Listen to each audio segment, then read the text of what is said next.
నమస్తే అండి, నా పేరు అమల. మా పాప అయితే నేషనల్ స్కూల్లో చదువుకుంటుంది సార్. నర్సరీ చదువుతుంది పాప. మొన్న 23వ తారీఖు పాప మీద అయితే ఒక కెమికల్ అయితే పోయడం జరిగింది. కెమికల్ పోసారని చెప్పేసి పాపే చెప్తుంది.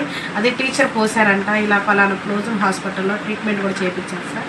కానీ నా పిల్లకి ఎటువంటి న్యాయం చేయలేదు. ఎటువంటి న్యాయం చేయకుండా ప్రిన్సిపాల్ మేడం నాకు సరిత మేడం మా అక్క ఏమైనా చేసుకోండి, మేమేమైతే ఏమి చేయము, కావాలంటే ఇంకోసారి హాస్పిటల్కి తీసుకెళ్తాను అది ఇదని మాట్లాడుతుంది సార్. నా పాప అయితే చాలా అంటే చాలా క్రిటికల్ కండిషన్లో ఉంది సార్. నా పాప మాకు అసలుకి ఏం చేయాలో కూడా తెలియట్లేదు సార్. అంత బాధపడుతుంది.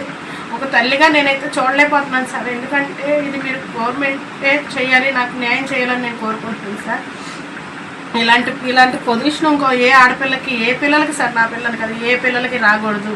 అది టీచర్లు కానీ ప్రిన్సిపాల్ కానీ చాలా కఠినమైన శిక్ష వేయాలి. అది నేను గవర్నమెంట్ నుంచి కోరుకుంటున్నాను సార్. అలాగే నా పాపకు న్యాయం చేయాలని నేను కోరుకుంటున్నాను సార్. ట్రీట్మెంట్ మీకు జరిగిన తర్వాత వాళ్ళు ఏమైనా హాస్పిటల్ తీసుకెళ్లారండి? హాస్పిటల్కి మామూలుగా వాళ్ళు వచ్చారు సార్. బిల్లు కూడా కట్టనన్నారు సార్. ఎమ్మెల్సీ ద్వారా కేసు అయితే ఆ బిల్లు కూడా కట్టనంటే ఎస్సీ మేడంకి ఫోన్ చేస్తే ఆ బిల్లు వచ్చి అప్పుడు కట్టారు సార్. ఏం చేస్తారో చేసుకోండి, హంగామా చేశారుగా మీరు అని అడిగారు సార్.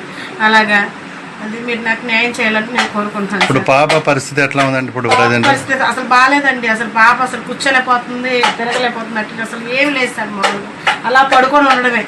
అది బాత్రూమ్కి వెళ్ళాలన్నా, టాయిలెట్కి వెళ్ళాలన్నా అన్ని మంచం మీద సార్. స్కూల్ వాళ్ళు వచ్చి అసలు అలాంటి ఏమీ లేదు సార్. పోలీస్ స్టేషన్లో కూడా నాకు న్యాయం జరగలేదు సార్. నాకు అసలు ఎటువంటి ఇది లేదు సార్. నాకు చాలా అంటే చాలా కఠినమైన చర్యలు తీసుకోవాలని నేను కోరుకుంటున్నాను సార్. పాప ఏం చదువుతుందండి? పాప నర్సరీ చదువుతుంది సార్.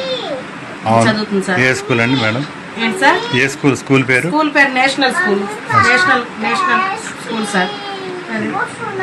ఇప్పుడు మీరు ఏం కోరుకుంటున్నారు? నాకు గవర్నమెంట్ నుంచి నాకు న్యాయం జరగాలి, అలాగే ఆ స్కూల్ కూడా ఉండకూడదని నేను కోరుకుంటున్నాను సార్.